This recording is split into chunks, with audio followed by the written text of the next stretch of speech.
Salut à tous, c'est Ben, j'espère que vous allez bien et que vous avez passé de bonnes fêtes. On se retrouve en ce début d'année pour parler de la 14e journée de la Betclic Elite. Alors je commencerai bien évidemment par parler des résultats et ensuite je ferai un petit zoom sur une équipe qui est sur une mauvaise dynamique, notamment dans la course pour la Leaders Cup. À votre avis, de quelle équipe s'agit-il? Je poursuivrai ensuite avec des faits marquants. Un fait marquant notamment, il y a une équipe qui n'a pas gagné à l'extérieur depuis un an. Là aussi, à votre avis, de quelle équipe s'agit-il? Je poursuivrai avec les cartons de la journée. Il y a eu des joueurs qui ont eu la main chaude, j'en ai sélectionné 3. Et enfin, je terminerai par les déclarations de 3 coachs. Commençons par regarder les différents résultats. Je ne vais pas m'épiloguer sur chaque match, mais en tout cas, il y a des équipes qui ont fait de très belles opérations. Je pense notamment à Nanterre, qui allait s'imposer sur le parquet de la SIG Strasbourg, au Mans, bien évidemment, qui a été faire tomber le leader sur son parquet. Une très belle opération et une très belle dynamique de fin d'année pour les hommes de Guillaume Vizade. Et évidemment, comment ne pas parler de la victoire importantissime de Dijon face à une équipe de Gravelines qui n'est pas sur la meilleure des dynamiques.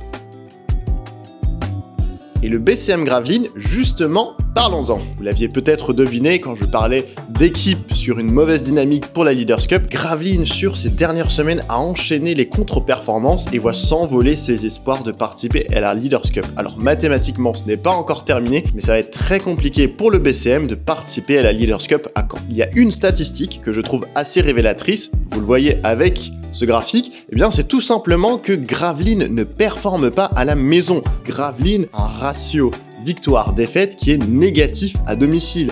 Et ça, c'est quand même assez rare pour être souligné. Maintenant, si on s'intéresse aux derniers résultats du BCM, je parle de mauvaise dynamique puisque regardez, Gravelines était bien placé justement pour se qualifier pour la Leaders Cup et patatras, 3 défaites sur les 3 derniers matchs avec notamment 2 défaites complètement évitables face à des adversaires abordables à domicile. Une première défaite obtenue sur son parquet face à Nanterre après prolongation. Ensuite, il y a eu une défaite malheureuse sur le parquet de l'Élan Chalon. Alors là, oui, on pourrait se dire que le BCM a subi, on va dire, la lancée, la montée en puissance de l'Élan Chalon qui, avec le renfort de Elric Delors à sa tête, connaît une dynamique plutôt positive et plutôt même très positive. Et enfin, vous l'avez vu lors des résultats, la dernière défaite en date, c'est encore une fois à domicile de la plus petite marge de 1 point sur son parquet face à la JDA Dijon. Là aussi, une défaite évitable car Gravelines a été devant, on va dire, pendant au moins 36 minutes et s'est effondré dans le money time. Alors, est-ce qu'il faut s'inquiéter pour le BCM? Je ne sais pas, ça va surtout dépendre du calendrier. Si ça semble très compliqué pour la Leaders Cup, regardons un petit peu les matchs qui attendent les Maritimes. Ce qu'on peut voir, c'est que sur les 5 prochains matchs, il y aura 3 déplacements.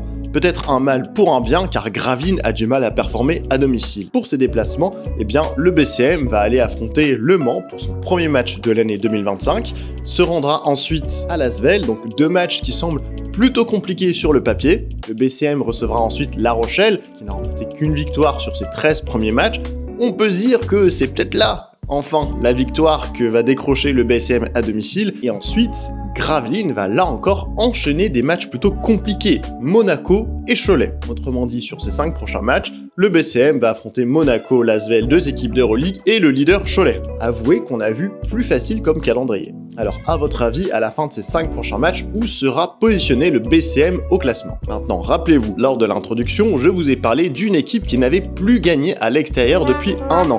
Vous avez eu le temps de cogiter, alors je vous attends. Une équipe qui est basée dans la Haute-Vienne, je parle bien évidemment du CSP Limoges, qui de mémoire va jouer ses 2 prochains matchs à l'extérieur, à Chalon et à Cholet. À votre avis, dans combien de temps la série noire du CSP va-t-elle prendre fin? Maintenant, parlons un petit peu des arrivées, des départs, voire des blessures s'il y en a eu. La première chose que l'on peut noter, ça fait désormais quelques temps que c'est arrivé, c'est le recrutement de Brandon Jefferson à la JL Bourg pour compenser le départ de Medine Guama. La JL Bourg se dote donc d'un meneur scoreur plutôt adroit à 3 points, ce qui faisait défaut à la GL sur ce début de saison. Ensuite, il y a des nouvelles également du côté du Rocher. Vous n'êtes pas sans savoir que le Turc, la recrue star joueur de l'été qui nous provenait de NBA, Furkan Korkmaz, eh bien, il a pris la porte. Il s'en est allé dans son pays natal en Turquie où il jouera l'Eurocup aux côtés d'Axel Bouteille. Reste à voir si Monaco se décidera à le remplacer ou non. Voyons des bonnes nouvelles pour Monaco, eh bien, c'est tout simplement le retour du meneur grec, le meilleur passeur de l'histoire de l'Euroleague, Nick Calates.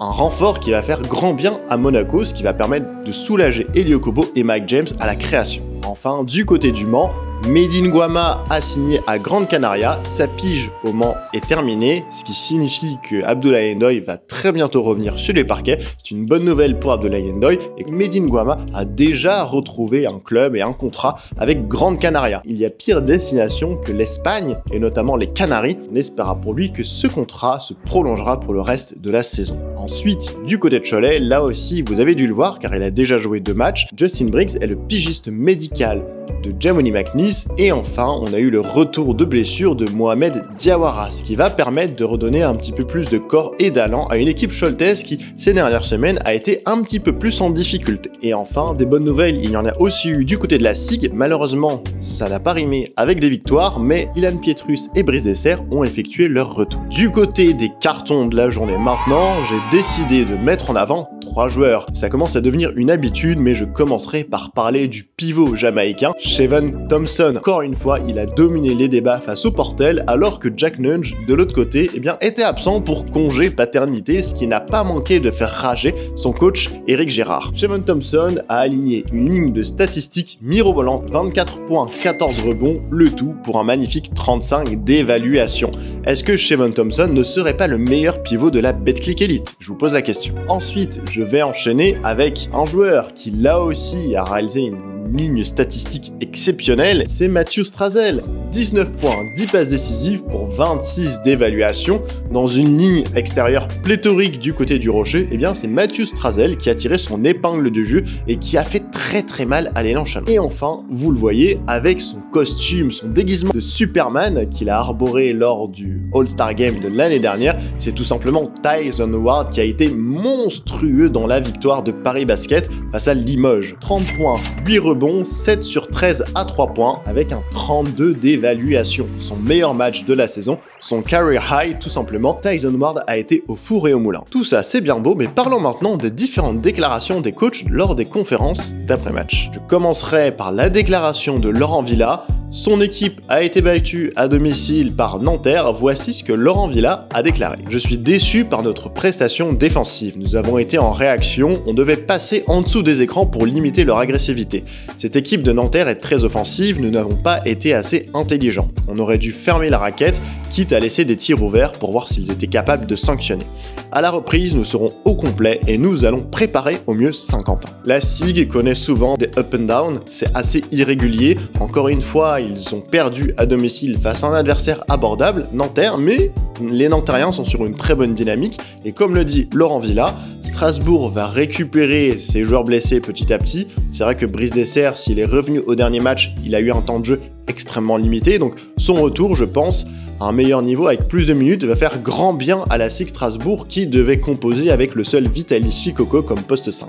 La deuxième déclaration, cette fois, nous vient tout droit du Mans et de Guillaume Vizade qui, au sortir d'une très belle victoire sur le parquet du leader choletais dans le derby des Pays de la Loire, voici ce que Guillaume Vizade a déclaré. Le rebond offensif a été une des clés. Nous avons répondu à l'intensité de cette équipe de Cholet qui met une forte pression sur la balle. En deuxième mi-temps, il y a eu un déclic sur les stops défensifs.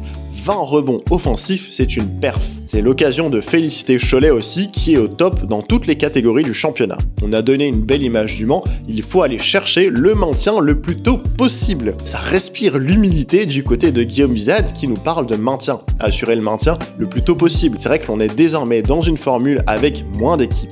16 équipes avec des play-in pour se qualifier pour les playoffs, il est normal de vouloir au plus tôt sécuriser le maintien avant de pouvoir pourquoi pas viser plus haut et on le sait forcément Au sein du vestiaire du MSB, ça doit plutôt parler de play-off que de maintien. Enfin, la dernière déclaration que j'ai choisi de mettre en avant est celle de Frédéric Fautou.